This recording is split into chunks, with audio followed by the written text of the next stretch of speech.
नमस्कार, नवभारत टाइम्स में आपका स्वागत है। आपके साथ मैं हूं विनीत त्रिपाठी। मेरे साथ मेरे वरिष्ठ सहयोगी दिनेश मिश्रा यहां पर मौजूद हैं।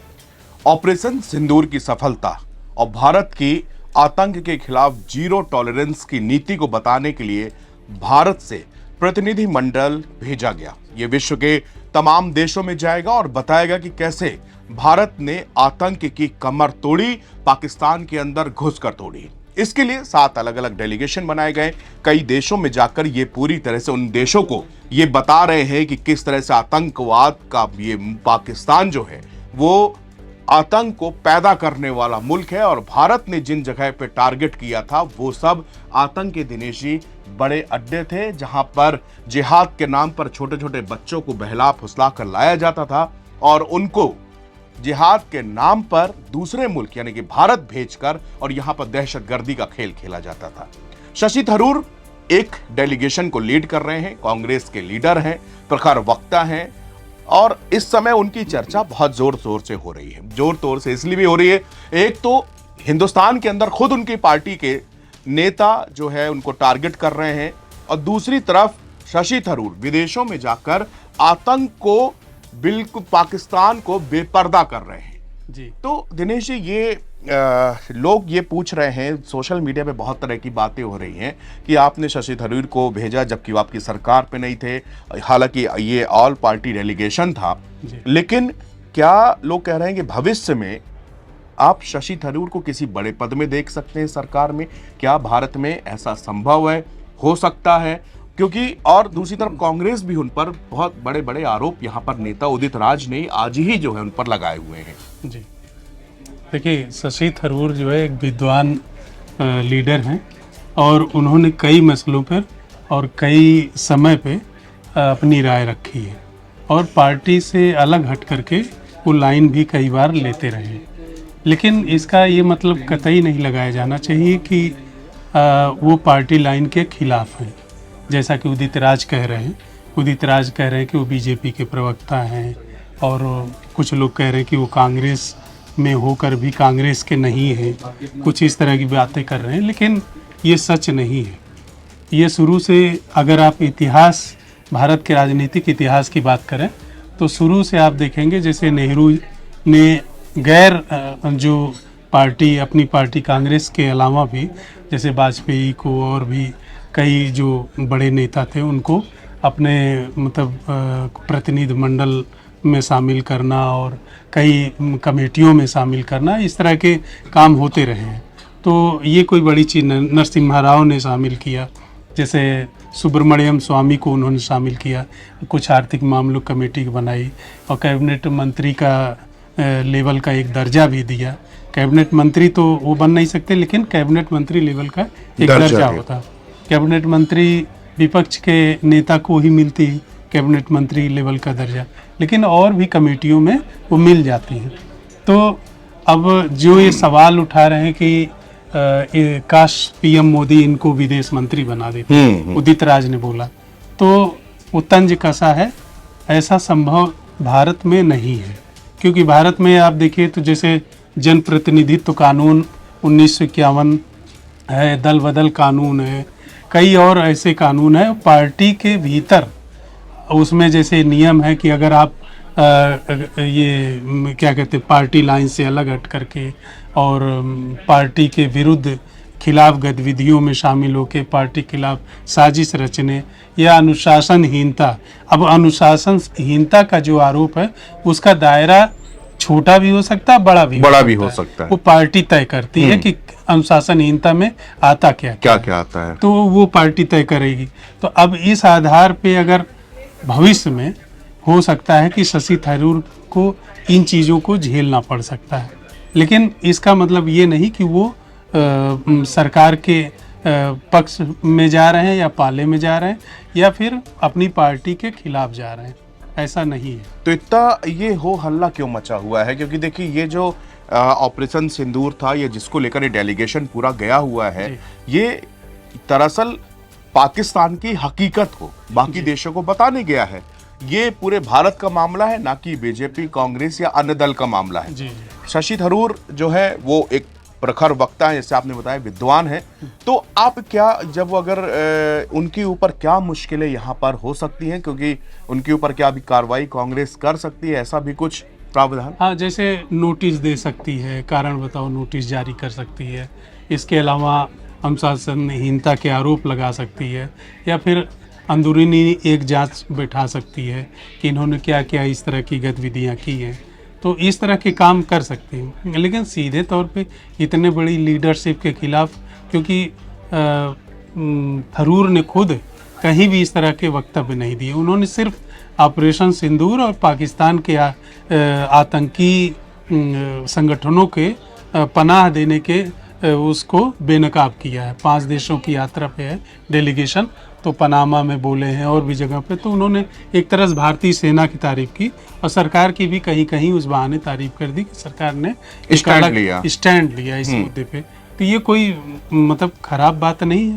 ये तो शुरू से जैसे वाजपेयी जो है इंदिरा की तारीफ करते रहे हैं, नेहरू जो है वाजपेयी की तारीफ करते रहे। मुझे याद है प्रधानमंत्री नरेंद्र मोदी भी जब लाल किले की प्राचीर से उन्होंने स्पीच दे रहे थे, मुझे लगता है 2014 का साल था, पहले ही बार वो प्रधानमंत्री, तब उन्होंने कहा था कि इस देश को बनाने में, इस देश के निर्माण में सभी का योगदान है। हर सरकार का, हर नेता का अपनी अपनी जगह पर उनका योगदान है, और ये दलगत राजनीति से ऊपर उठकर, ये ऊपर उठकर एक मानवता होती है। या आप देखते हैं कि शशि थरूर इसका खूबसूरती है, ये खूबसूरती है कि भाई आप विपक्ष को भी सुन रहे हैं, विपक्षी आवाज को भी तवज्जो दे रहे हैं, वरना ऐसा नहीं तो फिर तो ये तानाशाही हो जाएगी और सिर्फ एक ही आवाज़ सुनी जाएगी, सत्ता पक्ष की आवाज़।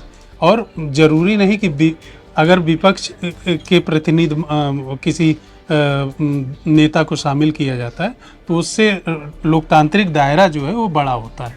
तो शशि थरूर को शामिल करने की मंशा जो है, पीछे मंशा यही है। और आप देखिए, लेकिन एक बात आप ये समझिए कि विदेशों में इस तरह की चीज़ नहीं होती है। विदेशों में डेमोक्रेसी, जैसे अमेरिका को डेमोक्रेसी का एक तरह से समझ लीजिए फादर माना जाता है। वो बहुत बड़ा सशक्त लोकतंत्र जो है, अपने यहाँ जरूर बड़ा लोकतंत्र है लेकिन सशक्त नहीं है। लेकिन अमेरिका में जो है सशक्त लोकतंत्र है, ताकतवर लोकतंत्र। वहाँ पे क्या है कि आप जिसके खिलाफ चुनाव लड़ते हैं उसी को मंत्री बना देते हैं। जैसे बराक ओबामा हिलेरी क्लिंटन के खिलाफ चुनाव लड़े और उन्हीं को विदेश मंत्री बना दिया, और वो सफल विदेश मंत्री रहे। तो वहाँ इस तरह की चीजें नहीं होती। वहाँ नेशन फर्स्ट की बात आती है, और उनके संविधान में भी इस तरह की चीजें उल्लेख न कानून है इस तरह का कि विपक्षी दल का नेता मंत्री नहीं बन सकता या विदेश मंत्री नहीं बन सकता। लेकिन हिंदुस्तान में ऐसा है। हाँ, हिंदुस्तान में है रूप, अभी उतना व्यापक नहीं हो पाया है। उतना व्यापक नहीं हो पाया क्योंकि आप देखिए ये जो पूरा डेलीगेशन गया हुआ है, ये विश्व के तमाम, मिडिल ईस्ट के कई देश हैं उसमें, और उसमें अमेरिका में है, पनामा भी है ऐसे, और ये अलग अलग जो डेलीगेशन है, इसी डेलीगेशन में असदुद्दीन ओवैसी भी मिडिल ईस्ट के कई, बहरीन में उनको सुना गया, और उन्होंने भी एक वक्तव्य जारी किया कि उन्होंने ये कहा कि पाकिस्तान भी कितना मूर्ख देश है, बेवकूफ है कि जो नकल में भी अकल नहीं लगाता। पूरे हर जब सोचिए कि आप मुस्लिम कंट्री में, कुवैत का ये मुझे लगता है कि कुवैत में उन्होंने ये भाषण दिया और काफी ज्यादा वायरल हुआ, और खास तौर से लोग ये कह रहे हैं कि मुस्लिम देश में, मुस्लिम देश के अंदर रहते हुए और मुस्लिम देश को टारगेट किया, और एक मुस्लिम ने ही किया।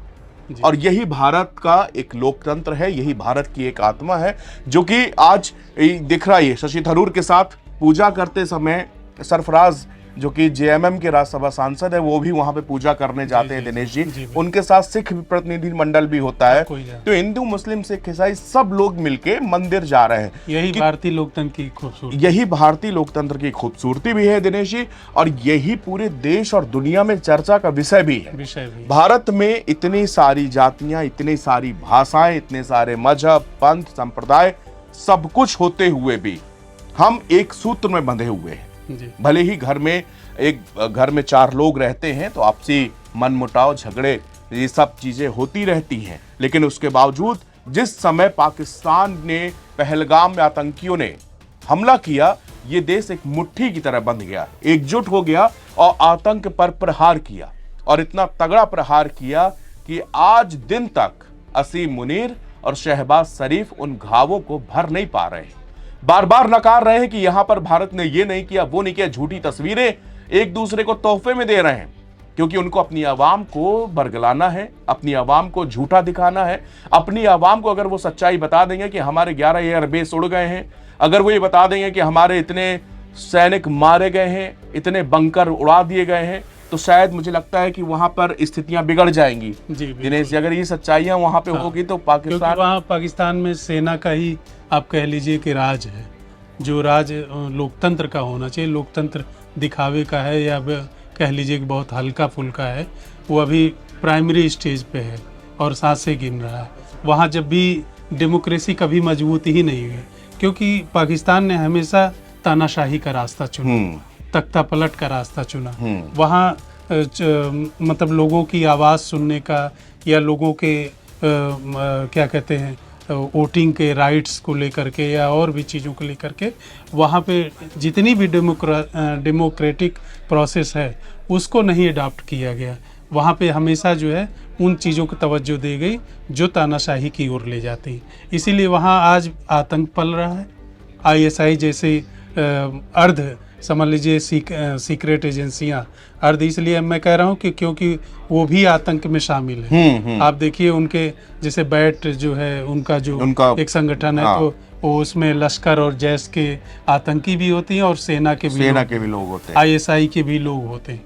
तो आप सोचिए हमारे यहाँ तो इस तरह की संस्था नहीं।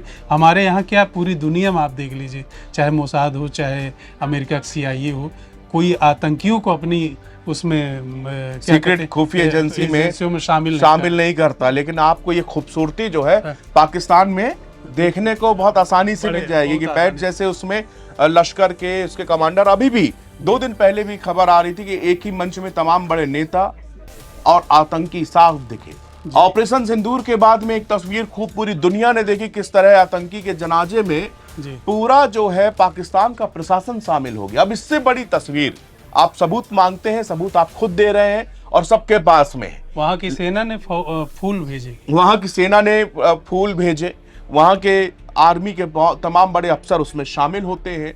और अब इसी खूबसूरती का बखान करने के लिए भारत से डेलीगेशन गए हुए हैं कि देखिए ये इस मुल्क में क्या हो रहा है, क्या पनपाया जा रहा है और किस तरह से भारत के अंदर इस दहशतगर्दी के खेल को खेला जा रहा है। और इसी को शशि थरूर बखान कर रहे हैं, लेकिन वो बखान जो है यहां पर रास नहीं आ रहा है।